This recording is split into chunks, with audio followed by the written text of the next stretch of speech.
My name is Peter Anderson, founder of The Playful Couple. Welcome to the relationship pathway, where each journey begins with one courageous step into the unknown.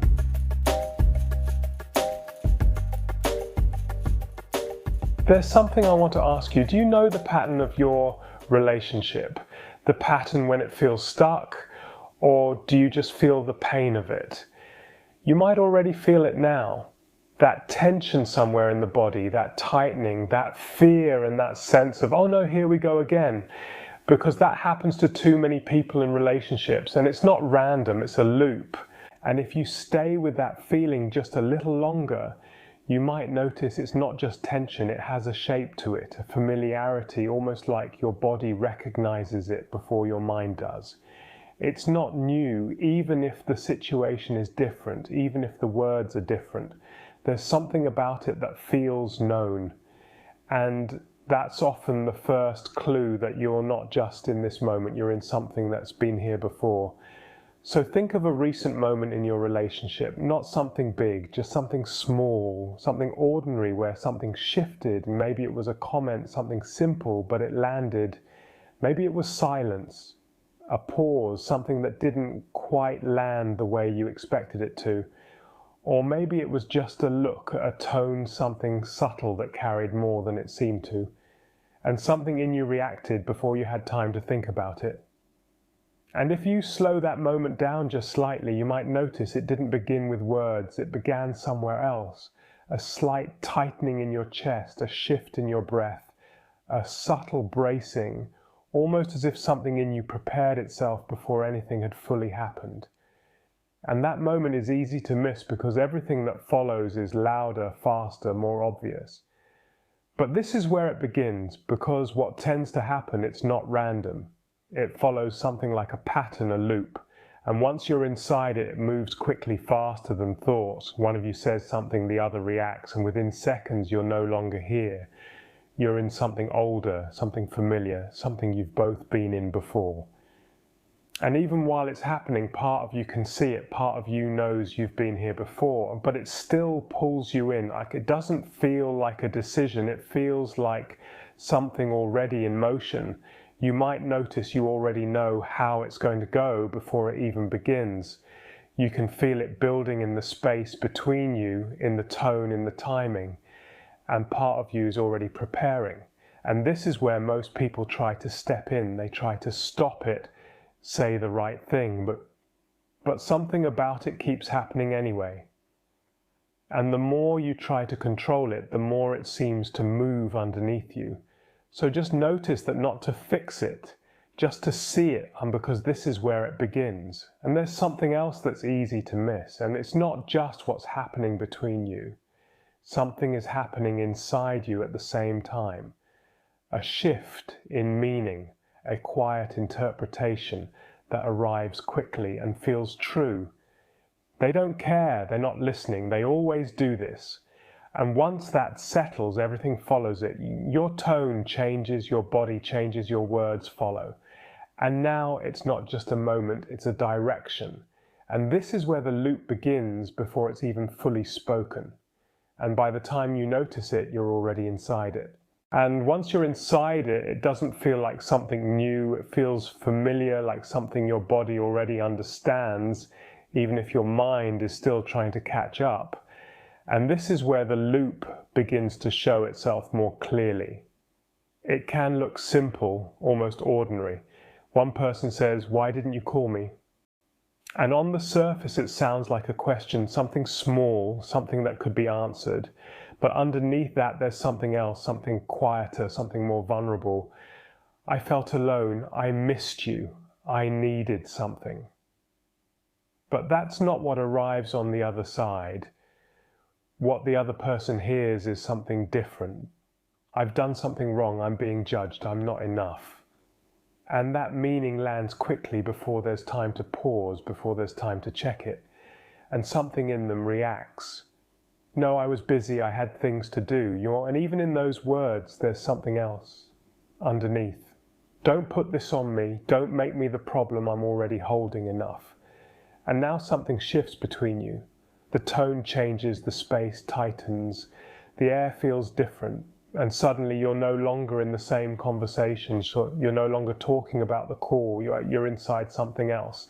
And this is where it becomes difficult, because in that moment both people feel right, and one feels hurt, the other feels attacked, and both are responding to something real inside themselves, but not to what's actually happening between them now.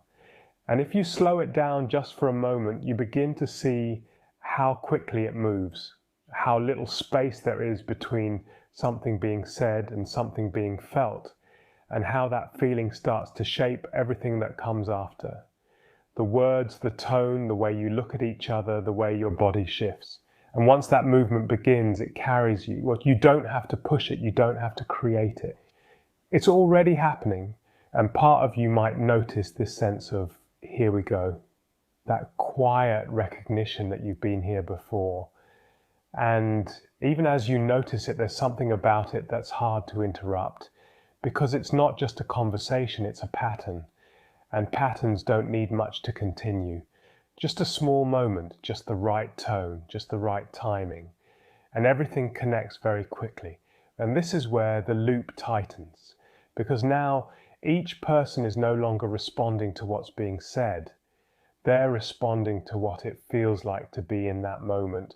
And that feeling has history, and it has memory, and it has a familiarity that makes it feel true.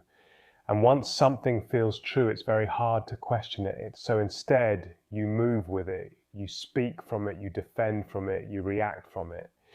And the conversation follows that direction. And by the time you realize what's happening, you're already further in than you expected to be. And this is why, afterwards when things settle, you might look back and wonder, how did something so small turn into something so big? And part of you knows it wasn't really about that moment. But it's hard to see what it was about instead. And this is where something begins to come into view. Because if you stay with the loop just a little longer, without trying to solve it, without trying to move away from it, you start to notice that it's not just about what's being said, it's about what gets touched. And then that's a very different place to look, because it means that what you're reacting to is not only the moment in front of you, it's what that moment connects to inside you. And this is where most people don't go, not because they can't, but because it's unfamiliar and often uncomfortable. So imagine that both of you have a splinter in your finger, a small splinter, not something obvious, not something you can see from a distance. But when it's touched, you feel it immediately.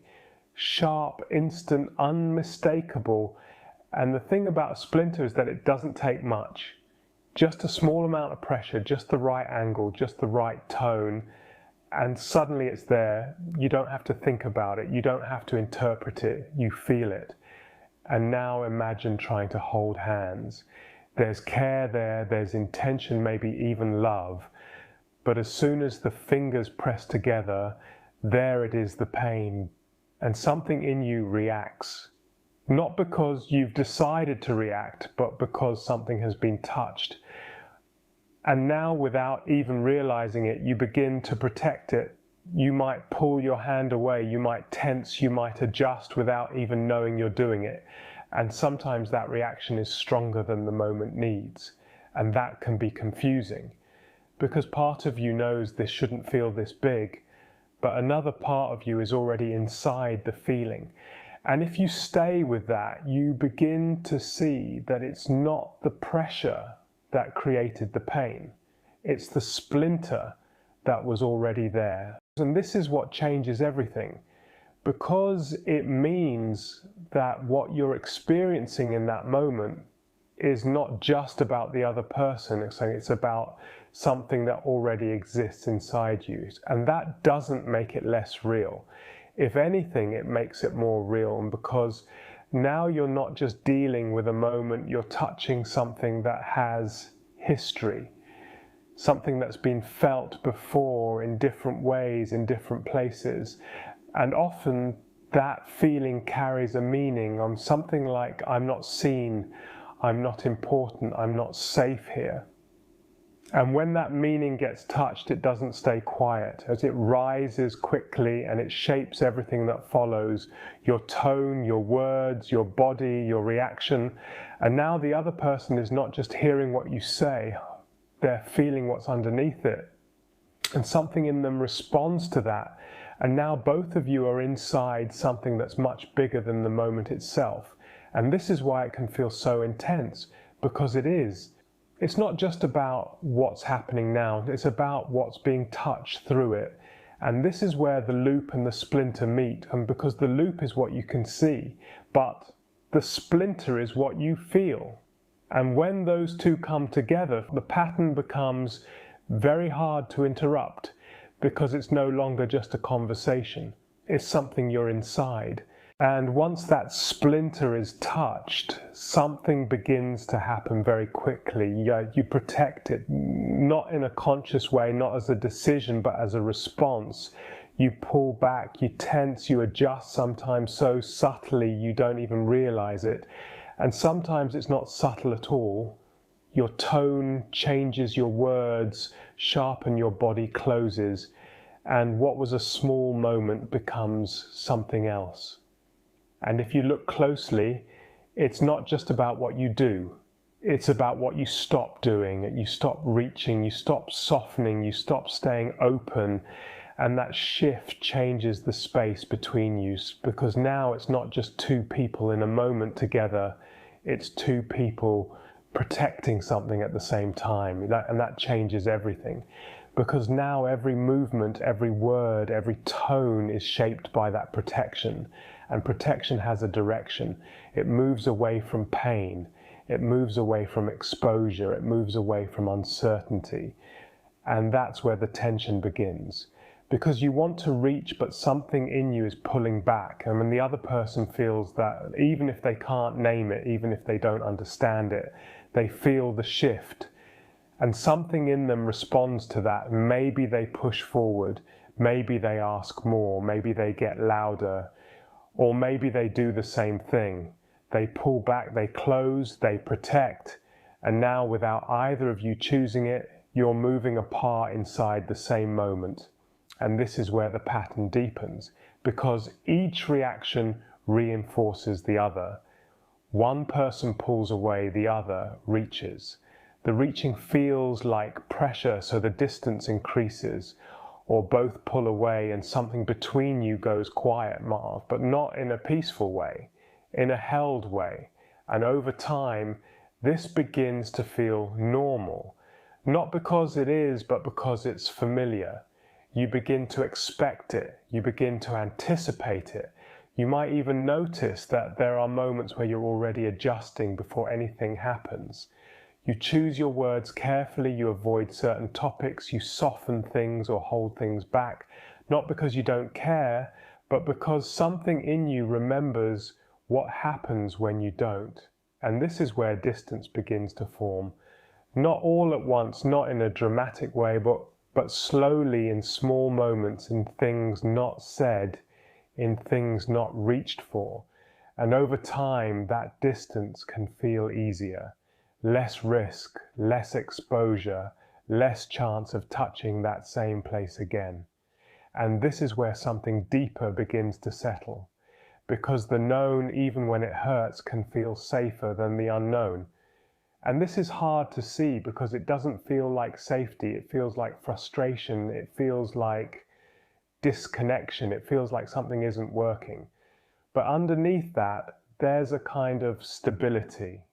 Predictability. At least you know how this goes, at least you know what to expect. And that familiarity holds the pattern in place. Not because you want it to, but because it feels like the safest option available. And this is why the same argument can happen again and again and again, by not in exactly the same way, but with the same feeling, the same tension, the same outcome. And part of you might already know this, you might already see that something repeats. But seeing it and stepping out of it are not the same thing, because this isn't just a pattern of behavior, it's a pattern of protection. And protection doesn't let go easily. So what begins to change this? Because at some point, something in you starts to notice not just the pattern, but your place inside it. You begin to see that it's not only something that happens between you, it's something that happens within you. And that changes where your attention goes. It's because instead of trying to fix the moment or change the other person, you start to notice what's happening inside you as it unfolds. And that's a very different place to stand. And because now when something is said, when something lands, when that familiar feeling begins to rise, there's a moment, however small, where you can feel it before you act on it. And that moment is easy to miss, because everything in you is used to moving quickly, reacting, protecting, responding. But if you stay just slightly longer with what you feel, something begins to shift. Not because you've changed the situation, but because you're not moving in the same way. And this is where it can feel uncomfortable, because without the reaction, without the familiar movement, you're left with the feeling itself. And that can feel more exposed, more uncertain, more real, because now there's nothing covering it. No defense, no reaction, no movement away. Just the feeling as it is. And this is the moment where many people step out. They say this is too much. This is why we don't go here. And they return to what they know, the pattern, the reaction, the protection, because even though it hurts, it's familiar, it's structured, it's known. But if you stay even just a little longer, something begins to change. The feeling doesn't stay the same. It shifts, it softens, it becomes something you can be with without needing to move away from it. And in that space, something else becomes possible. Not because you've forced it, not because you've made it happen, but because you haven't moved away. And from that place, when you do speak, when you do respond, when you do reach, it comes from somewhere different. Not from the reaction, not from the protection, but from something more grounded, more present. And that changes how it lands. Because now the other person is not just hearing words, they're feeling the difference underneath them. And something in them can respond to that in a different way. Not always, not immediately hard, but sometimes arc and sometimes is enough, because it begins to open a different kind of space, a space where connection is not forced, right, but allowed, where you can reach without bracing, without pulling away, without turning that hand into a fist. And the connection that comes from that is different, just because it's not built on avoiding pain. It's built on being able to stay with what's real. Yeah? And this doesn't mean the pattern disappears. It doesn't mean the splinter is gone. But it does mean you're no longer completely inside it. You can see it, you can feel it, and slowly you can begin to relate to it differently. And that's where change begins, not in the moment, not in the words, but in your relationship to what's happening inside you as it unfolds. So maybe the question isn't, how do we stop the arguments? Maybe the question is, what is the splinter I'm protecting? And am I willing to stay with it just long enough to begin seeing it differently? And just notice what happens when you hear that, not as an idea, not as something to understand, but as something to feel. You might notice there's a part of you that wants to move on quickly, to think about it, to analyze it, to work out what it means, and another part that's quieter, that just wants to stay right where you are, with whatever is there. And that space, even if it's small, even if it's only there for a moment, that space matters, because it's different to the pattern. As the pattern moves quickly, it reacts, it closes, it protects. But this is something else, right? This is where nothing is being pushed away, nothing is being solved, nothing is being forced. And in that, there's a different kind of movement, not outward, not reactive, but inward, a kind of settling. And you might notice that when you stay here even briefly, something softens. Not because you've changed anything, not because you've done anything, right? But because you haven't moved away. And that softening can be subtle. It might show up as a breath that drops a little deeper, or a space that feels slightly wider, or just a sense that something isn't as tight as it was before. And that's easy to overlook, right? Because it doesn't feel dramatic. It doesn't feel like a breakthrough. It feels simple. But that simplicity is where something new begins. Because when you can stay with what's there even for a moment, you're no longer completely inside the pattern. There's a little bit of space, a little bit of awareness. And from there, things begin to shift in ways that aren't forced. And this doesn't mean everything changes, it doesn't mean the next moment will be different, but it does mean something in you has experienced another way of being, even if it's brief, and that matters, right? It's because over time those moments begin to gather, not in a way you can always see, but in a way you can feel, and slowly, very slowly, they begin to change how you meet what happens, not by effort, not by control, but by presence. So just notice if there's anything here that you can stay with, and even if it's small, and even if it's only for a moment, because that moment is enough. If something in this episode resonated with you, you can explore more at www.theplayfulcouple.co.uk. And if something has stirred your curiosity and you'd like to explore it further, feel free to get in touch.